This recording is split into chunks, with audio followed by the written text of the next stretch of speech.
already started. That's right. I will not love you tonight. Give me everything tonight.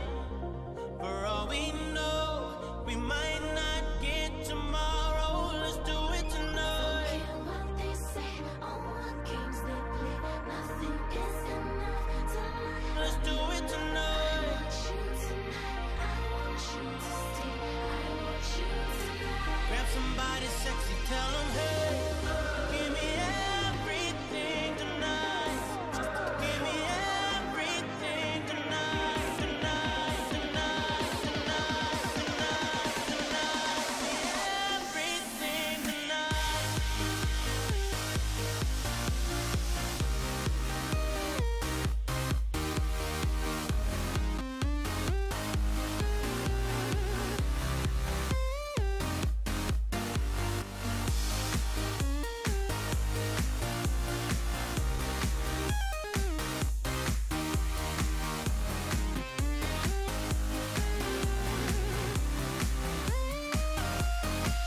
I got a hangover.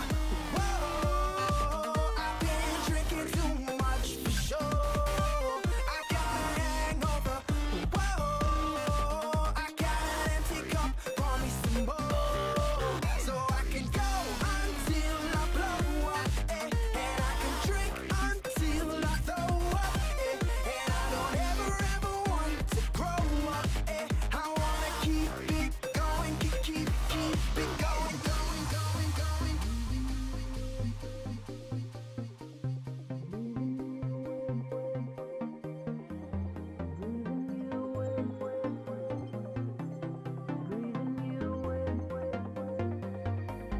Breathing you in when I want you out. Finding our truth in a hope of doubt. Lying inside our quiet drama. You light me up. Give me everything tonight. Give me everything tonight. Whoa, I've been drinking too much for sure. You run where lights won't chase us. Hide where love can't save us. I will never let you go. So much pressure, so much heat, so much hustle. They want me. So much pressure, so much heat, so much hustle. They want me.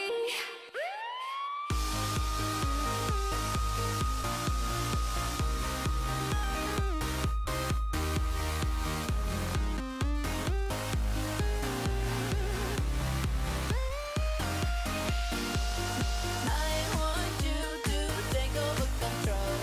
You light me up. Give me everything. I got a hangover. want you to take over control. You light me up. Give me everything. I got a hangover. Over, over, over, over, over.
passenger, the that I've been taken. Close your eyes, let's forget again. As you drag me down, I will take you in. What are you waiting for? Just surrender here tonight. What are you waiting for? As we go towards the lights. When everything is said and done, still looking for answers. If only one turn my back, the edge has gone, left with no reason, we come undone. Stop, turn back, or don't stop, turn back, or don't stop, turn back, or don't stop, turn back, or don't stop, turn back, or don't stop, turn back, or don't stop, turn back, or don't stop, turn back, or don't stop, turn back, or don't stop, turn back, or don't stop, turn back, or don't stop, turn back, or don't stop, don't stop, don't stop, don't stop, don't take it higher.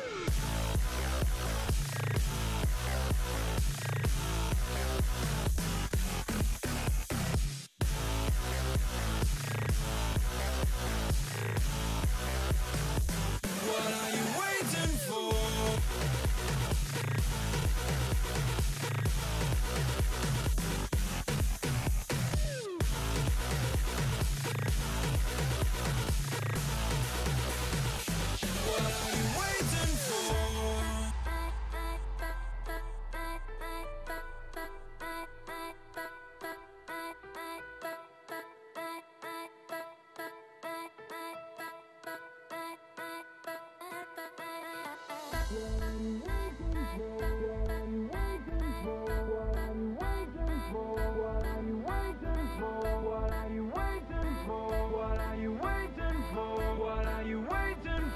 What are you waiting for? When everything is said and done, still looking for answers. If only one turn my back, the edge has gone, left with no reason, we come undone. Stop, turn back, or take it higher. Undone. This mother stop, we come undone. Stop, turn back, or take it higher. Undone. This mother stop, we come undone.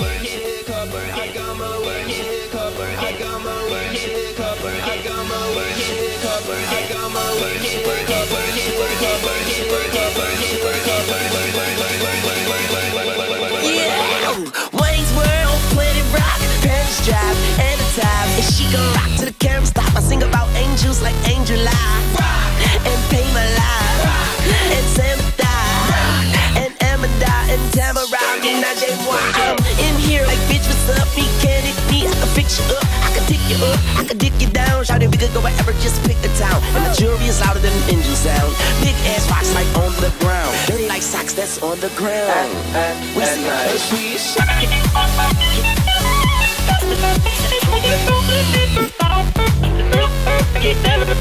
Working harder, do it faster. Our work is never over. Hello everyone, my name is Fear Dragon, and I'm over here with Mr. Llama. How you doing today, Mr. Llama? I am doing just fine. How are you? I'm not too bad. It's a wonderful Thursday evening, and I'm ready for some underrated Team League action. How about you?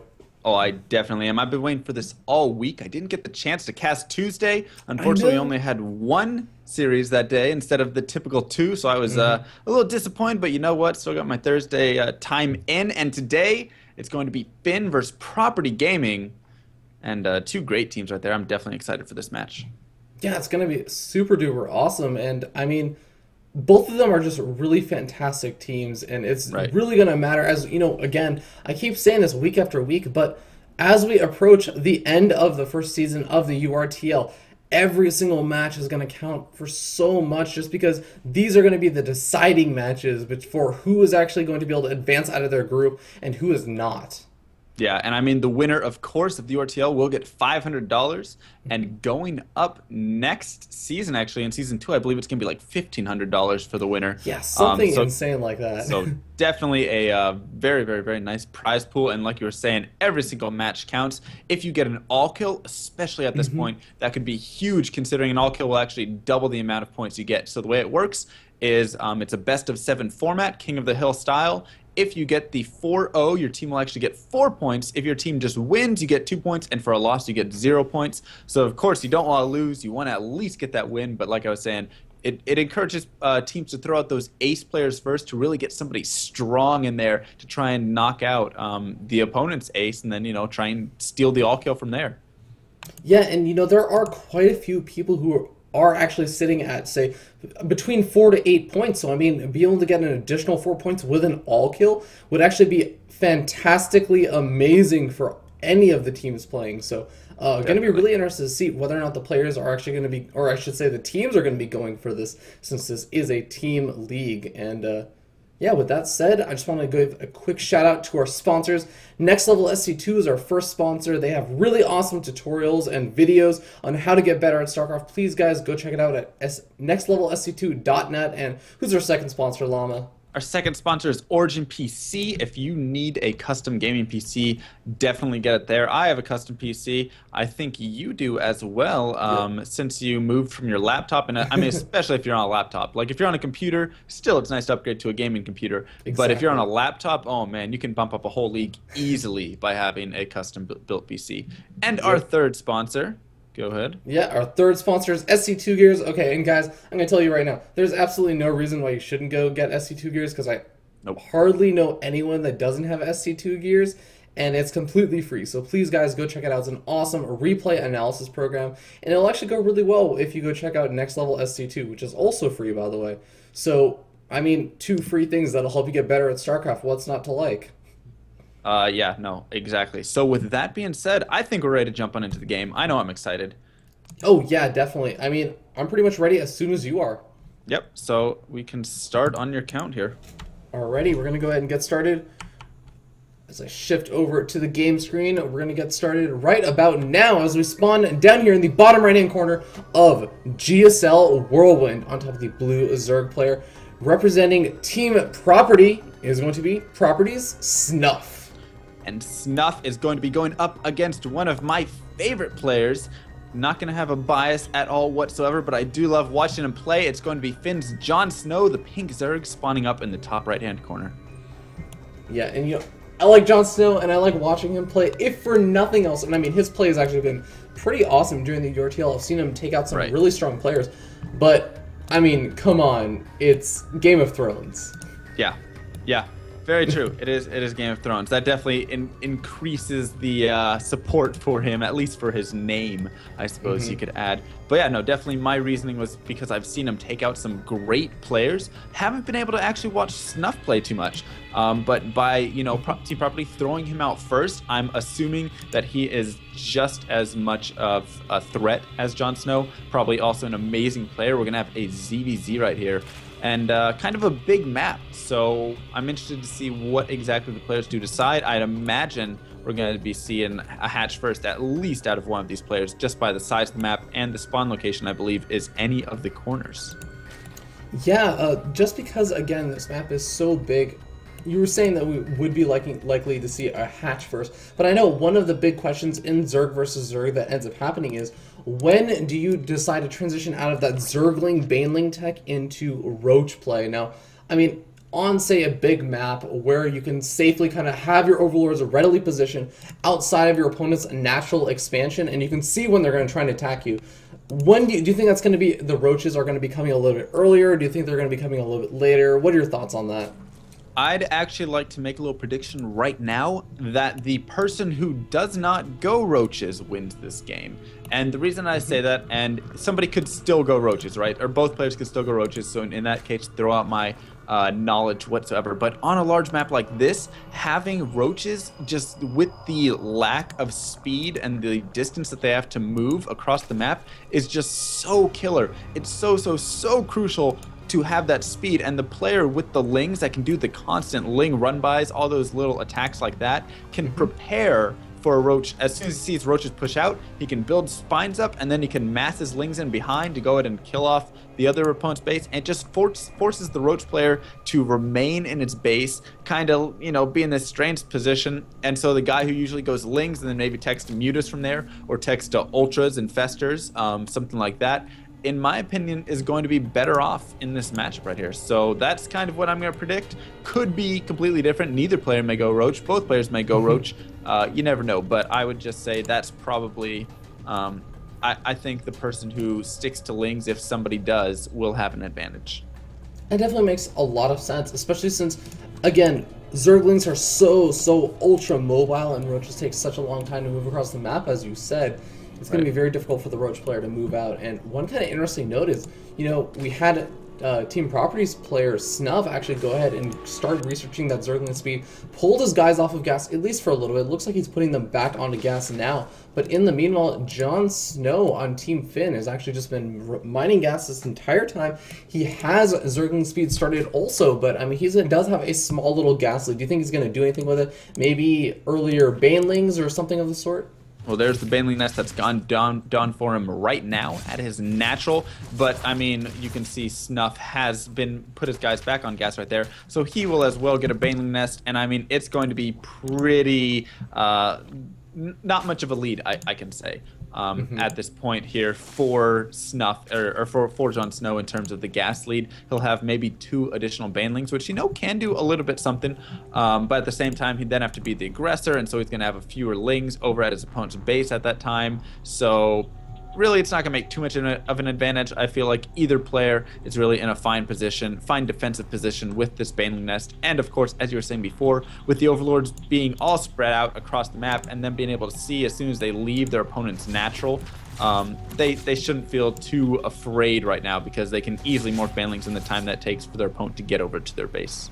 Yeah, fair enough. And I just want to remind everyone to go ahead and vote over at xanderfever.tv/vote, as if you go over there and vote, we can see who you guys think is going to win. And looks like right now the voting is at 50-50, and I don't really blame them, as, you know, there's still quite a bit going on in this game, and, you know, still pretty, I mean, both of them have their Baneling Nest finished up, and we're only just now starting to see a couple of deviations, including that earlier evolution chamber for Jon Snow. And I mean, I know one of the amazing things for a Zerg player to do in this matchup is if you get that +1 Carapace weapon or Carapace upgrade very early, that means that your Zerglings will be able to survive a Baneling hit just barely. Now, how big of an impact do you think that'll have based on Jon Snow's timing?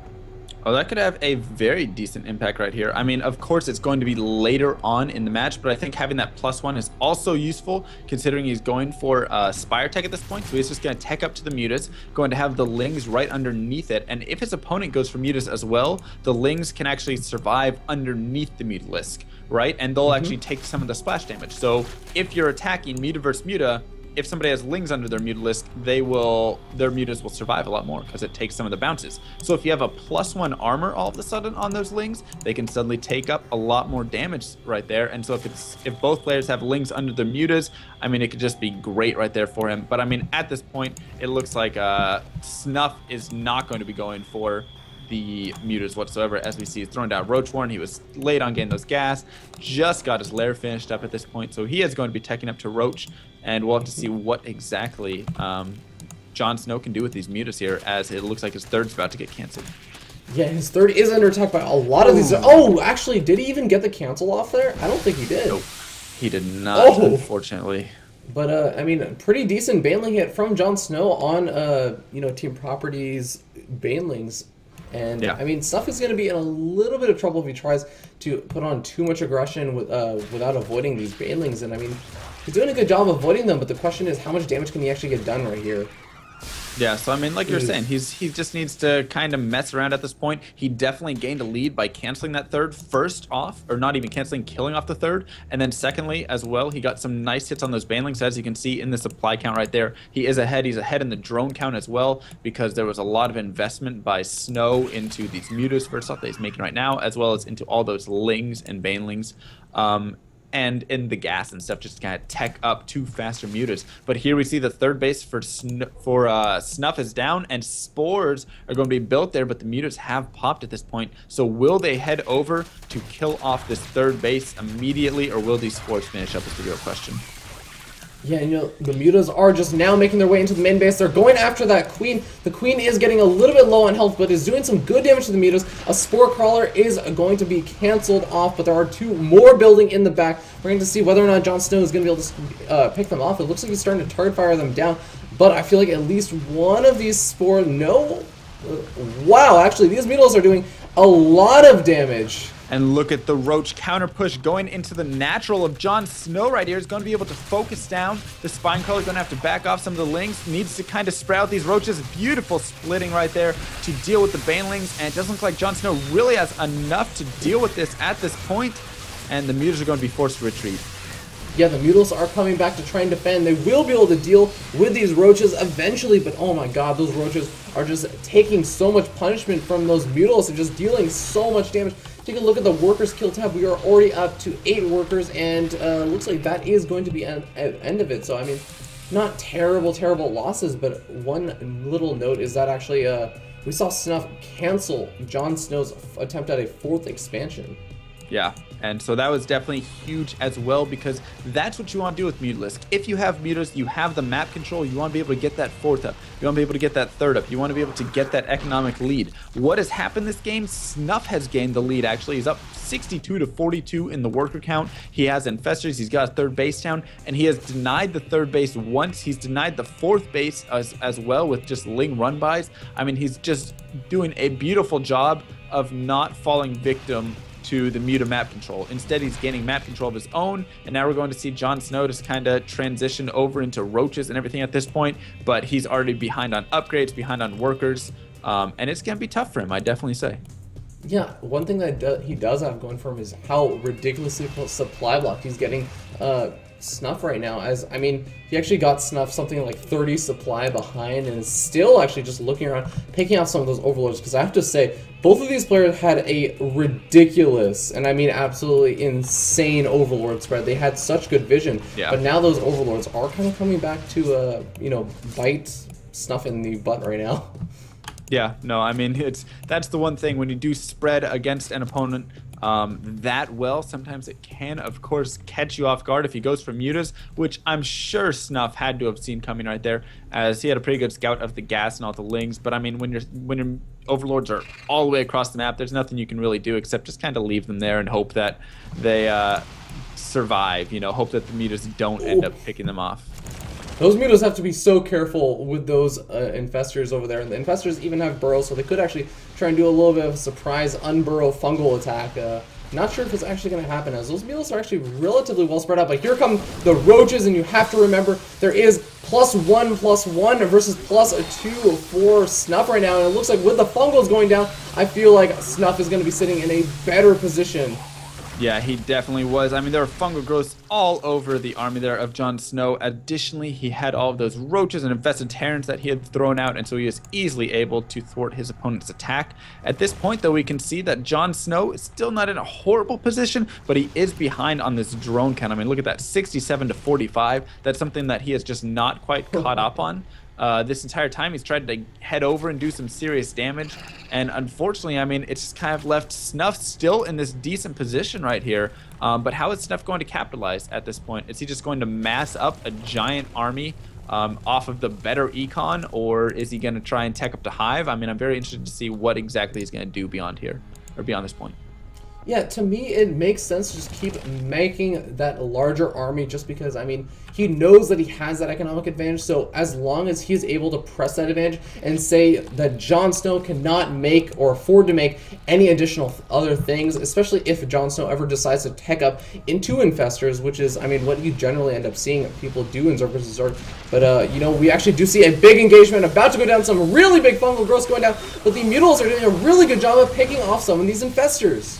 Yeah, the Mutos definitely had great focus fire right there, and I mean, we saw that Snuff was able to get some decent fungal growth all over the Roach army. A lot of it does escape, but I mean, look at the supplies. This is just the economy right here working in favor of Snuff. He's just able to max out while Jon Snow been working off of 45 drones for a long time now, just going to start droning up, and this gives a perfect opportunity here for Snuff to go ahead and go for a little bit of a counterattack. And the thing that I wish Jon Snow would have done this game is taken a 4th base. I know he tried once and got denied, but if he could have gone and taken that 4th after he scouted his opponent's Roach tech, I think he would have been completely fine. The Mutas would have been able to deny those Roaches long enough. He could have droned up a little bit more behind it while his opponent had to build up his Infestor Ball, and then he could have had a better chance at engaging. But instead, he went for this army first, drones later sort of approach, and I mean, now he's 50 supply behind. Yeah, and only just now starting that Pathogen Glands upgrade, and now trying to get out the Hydralisk at the same time. I mean, he's going to be in such a rough position trying to get those out, especially when his main is about to get mined out. He only has about a less than 800 gas on one of those gas geysers in his main. I mean, how is he going to be able to support all this giant tech switch into, you know, the more cost-effective army, but still a very expensive army? And that's the problem right here for Jon Snow. It's as he's trying to transition into all of this tech, Snuff is going to be pushing. This is not a very good position. He wants to delay as long as he can for those infestors to get out, but it looks like Snuff's not going to wait whatsoever. He pushes in with this Roach Hydra army, even though he doesn't have the best concave whatsoever. He's just got such a massive army. Infested Terrans being thrown out. Hydra's poking away at or from behind, and he's just going to be able to push his way straight up. Some infestors do pop though, so he gets nice fungal growth, but it's not going to be enough, it looks like, at this point. He might lose his 3rd. Yeah, I mean, he got a lot of those. Oh my god, we have the burrow, unburrow, BM micro, it looks like, going on as, you know, Snuff is saying, get out of this game, I haven't won, look at my upgrades, look at this army, and I mean, you can't do anything about it. There we go, there's the GG. That was one of the more interesting BMs I've seen. Of course, you have like the, you know, blinky or the dancing stalkers where you know, move them back and forth. Around. You always see that, but for a second I was like, oh, he's just trying to heal his Roaches, and then he unburrowed, and then he burrowed, then he unburrowed, and I was like, oh no, he's just saying time to leave the game. Yeah, and I thought the yes, same thing. it was Jon Snow forced to GG out there, and Snuff takes game number 1. Very well won right there. Very, very convincing win, I'd definitely say, and it looks like the chat actually voted that they thought Jon Snow was going to win. So, no, Snuff able to take that game. 1-0 to Team Property. And what do you think? What do you think for sending out in game number 2? Do you think you try another Zerg, or do not you feel another Zerg, man? That's what I would have to say. I mean, Snuff had a very strong and solid ZVZ right there. I mean, we saw that he didn't really have too many issues with the early on game. I mean, we saw that he tried to do a little bit of Zergling pressure, like once Jon Snow had some of those banelings, and I mean, even though he kind of lost to a couple of those baneling hits, he did a relatively good job of not losing his entire army or anything crazy like that. And I mean, I feel like trying to win with some kind of really early game ZVZ strat might be okay, but it's still a bit of a gambit. I feel like it would be more risky to do that than to say send out another Terran or another Protoss player. Just try and mix it up a little bit and see what you can manage. Yeah, everybody's got a bad matchup, so, you know, try and find your opponents. I don't think Snuff's was ZVZ. I mean, like you're saying, he was just comfortable that entire game, you know? There was never a point, really, where I looked at Snuff and I was like, oh man, he's behind. The only time was when he was getting his 3rd up and the Mutas were popping out. I was like, well, if the Mutas get right over there,